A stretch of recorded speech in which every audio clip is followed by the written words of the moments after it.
Hello everyone, this is Kawsar. Welcome back to my channel. আশা করি আপনারা সবাই অনেক বেশি ভালো আছেন। আবারও হাজির হয়ে গেলাম আরও একটি রেসিপি নিয়ে। আমার আজকের রেসিপি হাঁসের মাংস কষা বা হাঁসের মাংস ভুনা। সিম্পল কিছু উপকরণ দিয়েই তৈরি করে ফেলা যায় অসম্ভব মজার এই হাঁসের মাংস ভুনা বা কষা। আর যারা কিনা ব্যাচেলর এবং নতুন রাঁধুনি, আমার আজকের রেসিপিটি তাদের অনেক উপকারে আসবে। আই হোপ রেসিপিটি আপনাদেরও অনেক ভালো লাগবে। কথা না বাড়িয়ে চলুন ঝটপট শুরু করি। So let's go to my kitchen and cook. চুলায় একটি প্যান বসিয়ে দিয়েছি আর চুলাটি অন করে দিয়েছি। প্যান গরম হয়ে গেলে দিয়ে দেব হাফ কাপ পরিমাণ সয়াবিন তেল। তেল গরম হয়ে গেলে দিয়ে দেব 1.5 কাপ পরিমাণ পেঁয়াজ কুচি। আরও দিয়ে দেব কিছু গোটা গরম মশলা। এখানে রয়েছে 5টি এলাচ, 5টি লবঙ্গ, 7 থেকে 8টি কালো গোলমরিচ, 2 টুকরো দারচিনি আর 2টি তেজপাতা। তেজপাতাগুলোকে আমি মাঝ বরাবর চিড়ে দিয়েছি যাতে করে এর ফ্লেভারটা বের হয়ে আসতে পারে। এ পর্যায়ে দিয়ে দেব 1 টেবিল চা চামচ লবণ, আর লাগলে লবণ পরে আরও অ্যাড করব। এ পর্যায়ে সব কিছু ভালো মতো মিশিয়ে পেঁয়াজগুলোকে ভেজে নিতে হবে। আর ততক্ষণ পর্যন্ত ভেজে নিতে হবে যতক্ষণ না পর্যন্ত পেঁয়াজের কালারটা চেঞ্জ হয়ে আসে আর এই গোটা গরম মশলা থেকে সুন্দর একটি ঘ্রাণ বের হয়ে আসে। পেঁয়াজ এবং গরম মশলা দুটোই ভাজা হয়ে গিয়েছে আর পেঁয়াজের কালারটাও চেঞ্জ হয়ে এসেছে আর চারদিকে সুন্দর একটি ঘ্রাণও বের হয়েছে। এ পর্যায়ে দিয়ে দেব 1.5 টেবিল চা চামচ করে আদা বাটা এবং রসুন বাটা। এ পর্যায়ে আদা এবং রসুন ভেজে নিতে হবে আর ততক্ষণ ভেজে নেব যতক্ষণ না পর্যন্ত আদা রসুনের কাঁচা গন্ধটা চলে যায়। আদা এবং রসুন ভেজে নেওয়া হয়ে গিয়েছে। এ পর্যায়ে দিয়ে দেব অল্প পরিমাণে পানি, কারণ এখন আমি শুকনো মশলা অ্যাড করব। এখানে রয়েছে 1 চা চামচ করে মরিচের গুঁড়া, হলুদের গুঁড়া, ধনিয়া ও জিরা গুঁড়া, আরও রয়েছে 1 চা চামচ গরম মশলার গুঁড়া। এ পর্যায়ে সব কিছু ভালো মতো মিশিয়ে নিতে হবে। আর পানি দেওয়ার কারণে এই যে মশলাগুলো অ্যাড করলাম এগুলো কিন্তু আর পুড়ে যাবে না, তাই অল্প পরিমাণে পানি অ্যাড করতে হবে। আর এই মশলাগুলো ভালো মতো মিশিয়ে কষিয়ে নিতে হবে। মশলাটা যত ভালো মতো কষানো হবে রান্নার টেস্টটাও তত বেশি বেড়ে যাবে। তো মেশানো হয়ে গিয়েছে। এ পর্যায়ে ঢাকা দিয়ে কষিয়ে নেব প্রায় 4 থেকে 5 মিনিট। চলে এলাম 5 মিনিট পর, আর এই 5 মিনিটের মাঝে আমি একবার ঢাকাটি খুলে নাড়াচাড়া করে দিয়েছিলাম। এ পর্যায়ে আবারও নাড়াচাড়া করে দিতে হবে যাতে করে মশলাগুলো নিচে না লেগে যায়। আর মশলাগুলো কিন্তু কষানো হয়ে গিয়েছে। মশলাটা যখন ভালো মতো কষানো হয়ে যাবে তখন তেলগুলো এরকম উপরে উঠে আসবে। আর এই মশলাটা ভালো মতো কষিয়ে নিতে হবে, তা না হলে কিন্তু হাঁসের মাংসের যে একটা উগ্র গন্ধ সেটা কিন্তু রয়ে যাবে।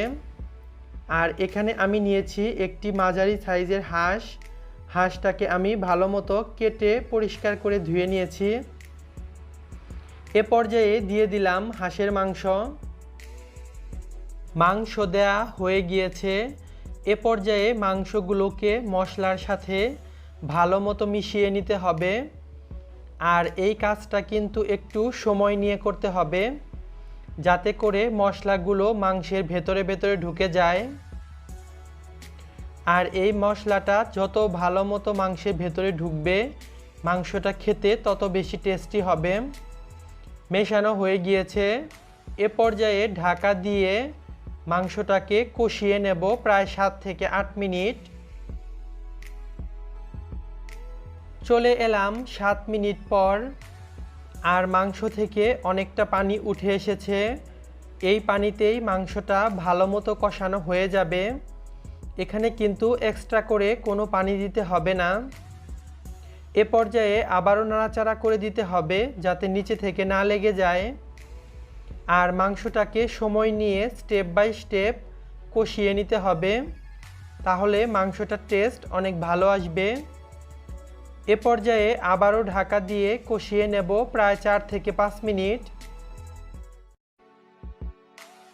চলে এলাম 5 মিনিট পর, আর এ পর্যায়ে কিন্তু পানিটা শুকিয়ে গিয়েছে আর মাংসটাও কষানো হয়ে গিয়েছে।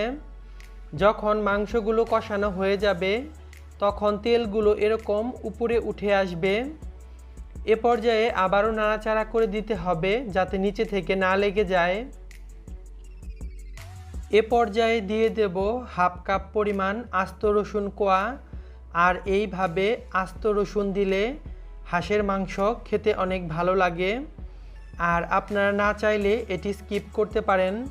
এ পর্যায়ে রসুনগুলোকে সব কিছুর সাথে ভালো মতো মিশিয়ে নিতে হবে। এ পর্যায়ে দিয়ে দেব ঝোলের জন্য পানি, আর আমি এখানে 750 ml গরম পানি দিয়ে দিলাম। অবশ্যই গরম পানিটাই দিতে হবে। পানি দেওয়া হয়ে গেলে সব কিছুর সাথে ভালো মতো মিশিয়ে নিতে হবে। মোটামুটি মেশানো হয়ে গিয়েছে। এ পর্যায়ে ঢাকা দিয়ে রান্না করব প্রায় 20 থেকে 25 মিনিট। চলে এলাম 25 মিনিট পর, আর এই 25 মিনিটের মাঝে আমি একবার ঢাকাটি খুলে নাড়াচাড়া করে দিয়েছিলাম। আমার রান্না কিন্তু কমপ্লিট, আর আমি এতটুকুই ঝোল রাখবো। এ পর্যায়ে আপনারা চেক করে নিতে পারেন, যদি কোনো কিছুর প্রয়োজন পড়ে তা অ্যাড করতে পারবেন। আমি চেক করে নিয়েছি, সব কিছু ঠিক আছে। এখন দিয়ে দেব 4 থেকে 5টি আস্ত কাঁচামরিচ, জাস্ট সুন্দর একটি ফ্লেভারের জন্য। এ পর্যায়ে ঢাকা দিয়ে চুলাটি অফ করে দেব, আর ঠান্ডা হয়ে গেলে চলুন পরিবেশন করে দেখাচ্ছি। চলে এলাম পরিবেশন করতে, আর আমি এরকম একটি সার্ভিং বলে এটিকে বেড়ে নিচ্ছি। তো অবশ্যই বাসায় ট্রাই করবেন, আর ট্রাই করে আমাকে কমেন্টে জানাতে ভুলবেন না। দেখলেন তো এটি রান্না করা কত সহজ, কারণ রান্না তো সহজ হওয়াই উচিত। এই তো হয়ে গেছে আমার হাঁসের মাংস ভুনা বা হাঁসের মাংস কষা। গরম ভাত বা পোলাও কিংবা খিচুড়ি খেতে কিন্তু অসম্ভব লাগবে। ভিডিওটি ভালো লাগলে অবশ্যই লাইক, কমেন্ট অ্যান্ড শেয়ার করবেন, আর আমাকে সাপোর্ট করার জন্য প্লিজ আমার চ্যানেলটিকে সাবস্ক্রাইব করবেন। যদি কোনো কোশ্চেন থাকে তা নিচে কমেন্ট সেকশনে লিখবেন, আমি অ্যান্সার দেব। আর আপনারা কি ধরনের রেসিপি দেখতে চান সেটাও কমেন্ট সেকশনে জানাবেন। আমি চেষ্টা করব সেই রেসিপিগুলো তৈরি করে দেখানোর জন্য। আপনারা সবাই ভালো থাকবেন, দেখা হবে নেক্সট কোনো রেসিপিতে। আল্লাহ হাফেজ।